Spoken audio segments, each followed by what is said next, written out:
Cordial saludo. Curso Estudio de Mercado. Unidad didáctica 2. Tejiendo relaciones entre la demanda y la oferta. Al finalizar esta unidad didáctica, los participantes estarán en la capacidad de correlacionar la demanda y la oferta como contexto necesario para formular y o gestionar una investigación o estudio de mercado. Para ello, conviene reflexionar sobre qué es la demanda. Es el valor total que los clientes están dispuestos a pagar o pagan efectivamente por un bien o servicio en un mercado durante un ciclo comercial.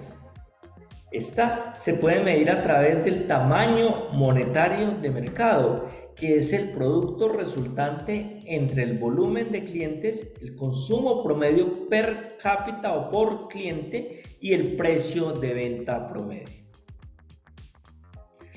Para analizar la demanda es importante hablar del patrón básico de consumo, dado que en él se estudia el comportamiento habitual de las ventas durante un ciclo comercial, generalmente de un año. Al hablar de ciclo es algo que se repite y que efectivamente desde el punto de vista económico guarda unas características en común durante un periodo de tiempo determinado.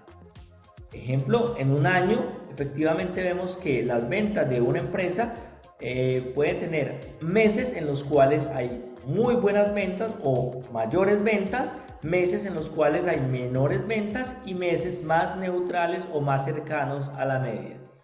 También hay casos de empresas como las de la canasta familiar que por el tipo de consumo, vamos a ver más adelante, programático, presentan un patrón básico de consumo muy cercano a la media durante los 12 meses del año.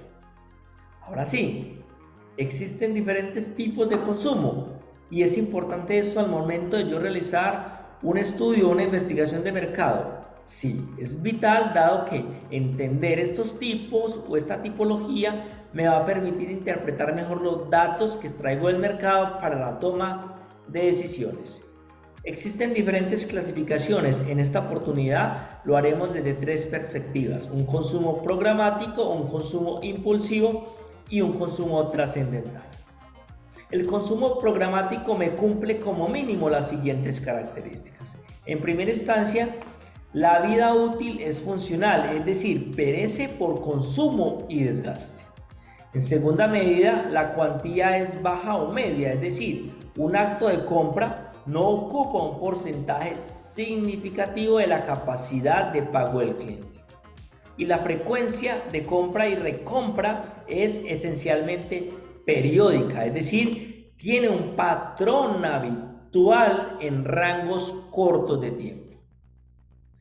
El impulsivo, por su parte, también tiene unas características particulares.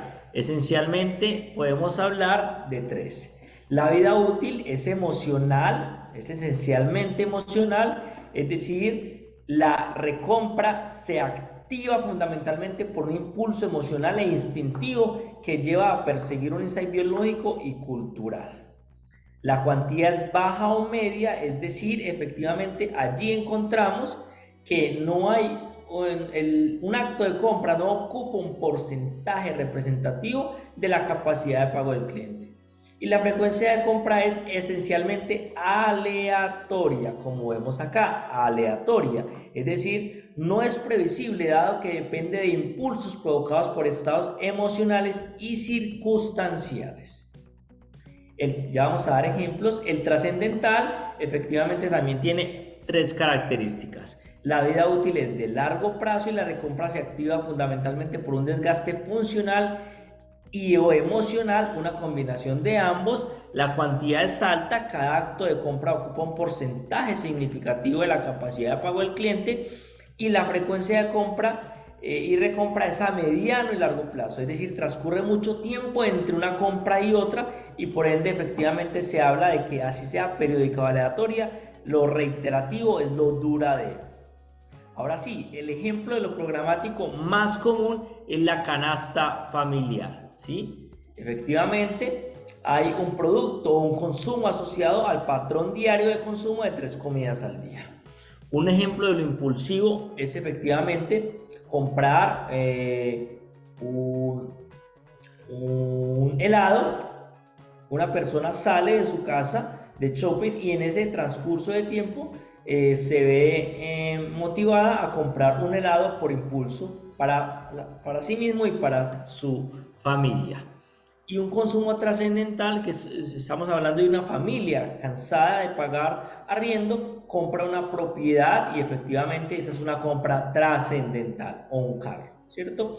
Ahí los ejemplos. Ahora, desde esta perspectiva podemos ir decantando cuáles son los elementos que me componen o que me constituyen fundamentalmente, no quiere decir que aquí se reduce, pero que esto sí representa lo esencial de la demanda: el perfil de cliente, la capacidad de pago y la voluntad de pago. Ese perfil de cliente efectivamente nos invita a entender esas características biológico-culturales detrás de cada cliente y usuario o segmento de clientes usuarios, de acuerdo a unos estilos de vida, o si estamos hablando de mercados masivos, de acuerdo a una cultura generalizada que también me permite estudiar costumbres y patrones universales de consumo. En este tipo de ejercicios, cuando se habla de perfil de cliente, es vital entender el hecho de que para yo estudiar un perfil de cliente debo entender si estoy en un mercado masivo, en un mercado mixto o en un mercado dirigido, que ya dijimos está orientado hacia segmentos específicos del mercado. La capacidad de pago, entonces, como segundo elemento, me permite estudiar si esa persona está en déficit, egresos mayores que los ingresos, en superávit, ingresos mayores que los egresos, o en equilibrio, ambos elementos, ingresos y egresos, están en la justa medida. Y la voluntad de pago, que es diferente a la capacidad porque tiene que ver más con las ganas de pagar X o Y cantidad, me dice que si bien hay una media de mercado, hay actos de compra que tienen una voluntad de pago por encima de la media, hay otras que tienen una voluntad de pago en guerra de precios, es decir, a pagar lo menos posible así tenga dinero, y hay otras compras que efectivamente se dan justo en la media o digamos en un rango muy cercano. Vemos que cuando una persona está en un estado emocional feliz, quizás tomándose unas cervecitas o unos traguitos, así no tenga plata, tiene una voluntad de pago muy alta por pagar una botella de lo que esté tomando, así sea muy costosa en una discoteca. Si está pasando bueno, seguramente no va a pensar en el precio y va a pagar, y el día siguiente es donde va a racionalizar el precio que pagó y quizás se va a arrepentir o no, pero ya efectivamente la decisión fue tomada desde el punto de vista límbico y reptiliano. A eso se le conoce como voluntad de pago. Hay otras que por el contrario son más racionales, y hay otras que efectivamente van a estar siempre ubicadas en el plano de lo justo. Ahora sí, una vez estudiamos la demanda, es importante estudiar la oferta para posteriormente establecer esa relación y esa correlación.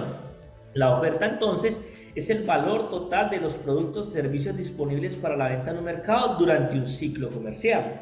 Esta oferta también se puede medir a través de algo denominado el tamaño físico de mercado, que es el resultado del producto entre el volumen de oferentes promedio, la cantidad de productos o órdenes de servicio promedio por oferente y el costo promedio de ello. O también es común ver cómo ese tamaño físico de mercado se mide en términos de volumen de empresas y también en términos de unidades u órdenes de servicio. Ejemplo, en el mercado del chance fue común ver cómo para medir el tamaño físico de mercado se tuvo que cuantificar cuántos puntos de gana estaban disponibles en toda la red, en este caso de Antioquia, en donde aplica el ejemplo mencionado. Ahora bien, entendiendo esto, efectivamente es muy importante cuestionarnos sobre cuáles son los elementos que constituyen la oferta. Y efectivamente encontramos 4 de ellos: el producto o servicio, el canal a través del cual se entrega ese producto o servicio, el precio y la competencia. Estamos en un mercado altamente competitivo en el que todo producto normalmente guarda una competencia directa e indirecta.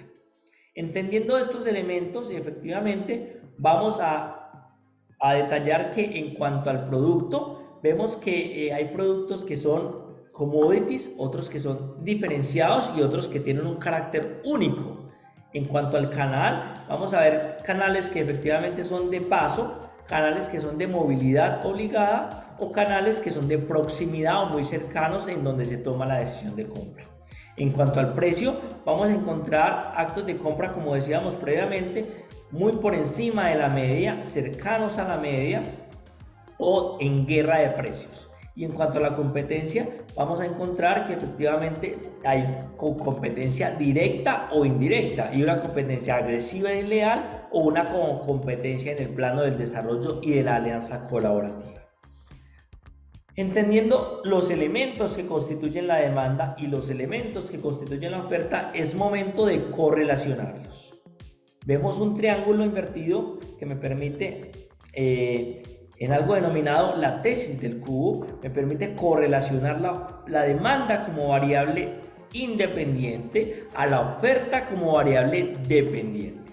La demanda entonces parte de un cliente, de un perfil de cliente que demanda de acuerdo a su capacidad, a su voluntad de pago, ¿sí?, un valor simbólico que tiene que ser entregado por una empresa que trabaja un portafolio de productos y servicios, los pone en los canales a un precio determinado y efectivamente vemos que ese precio debe ser acorde con la capacidad de pago, que ese canal debe ser acorde con la voluntad de pago, que ese perfil de cliente debe ser, que ese producto debe ser acorde al perfil de cliente y que todos los puntos de intersección entre estas variables deben de darnos como resultado un valor simbólico justo a lo que el cliente quiere y necesita para que compre de forma habitual y se conecte con la marca y siempre esa marca esté en el top mind del mercado.